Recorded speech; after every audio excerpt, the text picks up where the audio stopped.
जय माता दी। मेरे सभी प्यारे दोस्तों, मैं लक्ष्मी शर्मा बड़ों को चरण स्पर्श, छोटों को प्यार और बराबर वालों को दिल से नमस्कार करती हूँ। ओम नमः भगवते वासुदेवाय नमः। आज के इस वीडियो में आप सभी सुनेंगे भगवत कथा के श्रवण और कीर्तन का महत्व तथा वैशाख मास में धर्मों के अनुष्ठान से राजा पुरुयश का संकट से उद्धार। इस कथा को सच्चे मन से सुनने मात्र से ही आपके सारे संकट दूर हो जाएंगे। सभी बोले विष्णु भगवान की जय हो। कथा को अंत तक जरूर सुने और दूसरों को भी शेयर करें। श्रुत देव जी बोले, मेष राशि में सूर्य के स्थित रहने पर जो वैशाख मास में प्रातःकाल स्नान करता है और भगवान विष्णु की पूजा करके इस कथा को सुनता है, वह सब पापों से मुक्त हो भगवान विष्णु के परम धाम को प्राप्त होता है। इस विषय में एक प्राचीन इतिहास कहता हूँ, जो सब पापों का नाशक, पवित्र कारक, धर्म अनुकूल, वंदनीय और पुरातन है। गोदावरी के तट पर शुभ ब्रह्मेश्वर क्षेत्र में महर्षि दुर्वासा के 2 शिष्य रहते थे, जो परमहंस ब्रह्मनिष्ठ उपनिषद विद्या में परिनिष्ठ और इच्छा रहित थे। वे भिक्षा मात्र भोजन करते और पुण्यमय जीवन बिताते हुए गुफा में निवास करते। उनमें से एक का नाम था सत्यनिष्ठ और दूसरा का नाम तपोनिष्ठ। वे इन्हीं नामों से तीनों लोकों में विख्यात थे। सत्यनिष्ठ सदा भगवान विष्णु की कथाओं में तत्पर रहते थे। जब कोई श्रोता अथवा वक्ता न होता तब वे अपने नित्य कर्म किया करते थे। यदि कोई श्रोता उपस्थित होता तो उसे निरंतर वे भगवत कथा सुनाते, और यदि कोई कथावाचक भगवान विष्णु की कल्याणमयी पवित्र कथा कहता तो वे अपने सब कर्मों को समेटकर श्रवण में तत्पर हो जाते और कथा को सुनने लगते। वे अत्यंत दूर के तीर्थों और देव मंदिरों को छोड़कर तथा कथा विरोधी कर्मों का परित्याग करने वाले भगवान की दिव्य कथा सुनते और दूसरों को भी सुनाते। कथा समाप्त होने पर सत्यनिष्ठ अपना शेष कार्य पूरा करते थे। कथा सुनने वाले पुरुष को जन्म मृत्युमयी संसार बंधन की प्राप्ति नहीं होती, उनके अंत कारण की शुद्धि होती है। भगवान विष्णु में जो अनुराग की कमी है वह दूर हो जाती है और उनके प्रति गाढ़ अनुराग होता है। साथ ही साधु पुरुष के प्रति सौहार्द बढ़ता है। रजोगुण रहित पुनातीत प्रात्मा शीघ्र ही हृदय में स्थित हो जाते हैं। श्रवण से ज्ञान पाकर मनुष्य भगवत चिंतन में समर्थ होता है।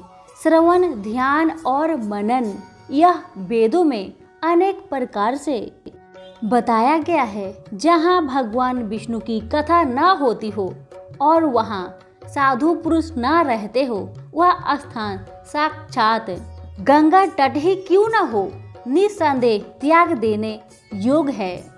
जिस देश में तुलसी नहीं है अथवा भगवान विष्णु का मंदिर नहीं है, ऐसा स्थान निवास करने योग्य नहीं है। यह निश्चय करके मुनिवर सत्यनिष्ठ सदा भगवान विष्णु की कथा और चिंतन में संग लगा रहते थे। दुर्वासा का दूसरा शिष्य तपोनिष्ठ दुराग्रह पूर्वक कर्म में तत्पर रहता था। वह भगवान की कथा छोड़कर अपना कर्म पूरा करने के लिए इधर उधर हट जाता था। कथा की अवहेलना से उसे बड़ा कष्ट उठाना पड़ा। अंत तो गत्वा कथा परायण सत्यनिष्ठ ने ही उसका संकट से उद्धार किया। जहाँ लोगों के पाप का नाश करने वाली भगवान विष्णु की पवित्र कथा होती है, वहाँ सब तीर्थ और अनेक प्रकार के क्षेत्र स्थित रहते हैं। जहाँ विष्णु कथा रूपी पुण्यमयी नदी बहती रहती है, उस देश में निवास करने वालों की मुक्ति उनके हाथों में ही है। पूर्व काल में पांचाल देश में पुरुयसा नामक एक राजा थे, जो पुण्यशील एवं बुद्धिमान राजा भूरियस के पुत्र थे। पिता के मरने पर पुरुयसा राज्य सिंहासन पर बैठे। वह धर्म की अभिलाषा रखने वाले, शूरता, उदारता आदि गुणों से संपन्न और धनुर्वेदों में प्रवीण थे। उन महामती नरेश ने अपने धर्म के अनुसार पृथ्वी का पालन किया। कुछ काल के पश्चात राजा का धन नष्ट हो गया। हाथी और घोड़े बड़े बड़े रोग से पीड़ित होकर मर गए। उनके राज्य में ऐसा भारी अकाल पड़ा जो मनुष्य का अत्यंत विनाश करने वाला था। पंचाल नरेश राजा पुरुयस को निर्बल जानकर उनके शत्रुओं ने आक्रमण किया और युद्ध में उनको जीत लिया। तदंतर पराजित हुए राजा ने अपनी पत्नी सिखिनिके के साथ पर्वत की कंदरा में प्रवेश किया। साथ में दासी आदि सेवकगण भी थे। इस प्रकार छिपे रहकर राजा मन ही मन विचार करने लगे कि मेरी यह क्या अवस्था हो गई है। मैं जन्म और कर्म से शुद्ध हूँ, माता और पिता के हित में तत्पर रहा हूँ, गुरु भक्त, उद्धार, ब्राह्मणों का सेवक, धर्मपरायण, सब प्राणियों के प्रति दयालु, देव पूजक और चित्तेंद्रिय भी हूँ। फिर किस कर्म से मुझे यह विशेष दुख देने वाली दरिद्रता प्राप्त हुई है? किस कर्म से मेरी पराजय हुई और किस कर्म के फलस्वरूप मुझे यह वनवास मिला है? इस प्रकार चिंता से व्याकुल होकर राजा ने खिन्न चित्त से अपने सर्वज्ञ गुरु मुनि श्रेष्ठ याज और उपयाज का स्मरण किया। राजा के आह्वान करने पर दोनों बुद्धिमान मुनीश्वर वहां आए। उन्हें देखकर पंचाल प्रिय नरेश सहसा उठकर खड़े हो गए और बड़ी भक्ति के साथ गुरु के चरणों में मस्तक रखकर प्रणाम किए। फिर वन में पैदा होने वाली शुभ सामग्रियों के द्वारा उन्होंने उन दोनों का पूजन किया और विनीत भाव से पूछा, ब्रीप बरो, मैं गुरुजनों की भक्ति रखने वाला हूँ। मुझे किस कर्म से यह दरिद्रता, कोष हानि और शत्रुओं से पराजय प्राप्त हुई है? किस कारण से मेरा वनवास हुआ और मुझे अकेले रहना पड़ा? मेरे न कोई पुत्र है, न भाई और न हितकारी मित्र ही है। मेरे द्वारा सुरक्षित राज्य में यह बड़ा भारी अकाल कैसे पड़ गया? ये सब बातें विस्तार पूर्वक मुझे बताइए। राजा के इस प्रकार पूछने पर वे दोनों मुनिश्रेष्ठ कुछ देर ध्यान मग्न होकर इस प्रकार बोले, राजन, तुम पहले के 10 जन्मों तक महापापी व्याध रहे हो। तुम सब लोगों के प्रति क्रूर और हिंसा परायण थे। तुमने कभी लेश मात्र भी धर्म का अनुष्ठान नहीं किया। इंद्रिय संयम तथा मनोनिग्रह का तुम में सर्वथा अभाव था। तुम्हारी जीवा किसी प्रकार भगवान विष्णु के नाम नहीं लेती थी। तुम्हारा चित्त गोविंद के चारु चरना गोविंद को चिंता नहीं करता था और तुमने कभी मस्तक नवाकर परमात्मा को प्रणाम नहीं किया।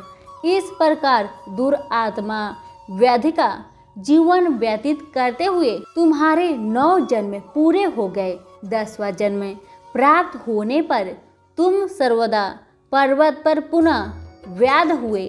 वहां सब लोगों के प्रति क्रूरता करना ही तुम्हारा स्वभाव था। तुम मनुष्य के लिए यम के समान थे, दयाहीन, शास्त्र जीवी और हिंसा परायण थे।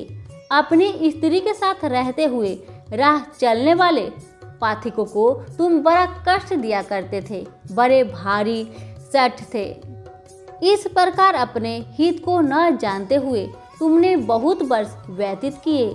जिनके छोटे छोटे बच्चे हैं, ऐसे मृगों और पंछियों के वध करने के कारण ही तुम दयाहीन दूर बुद्धि को इस जन्म में कोई भी पुत्र प्राप्त नहीं हुआ। तुमने सबके साथ विश्वासघात किया और इसी कारण से तुम्हारे कोई सहोदर भाई नहीं हुआ।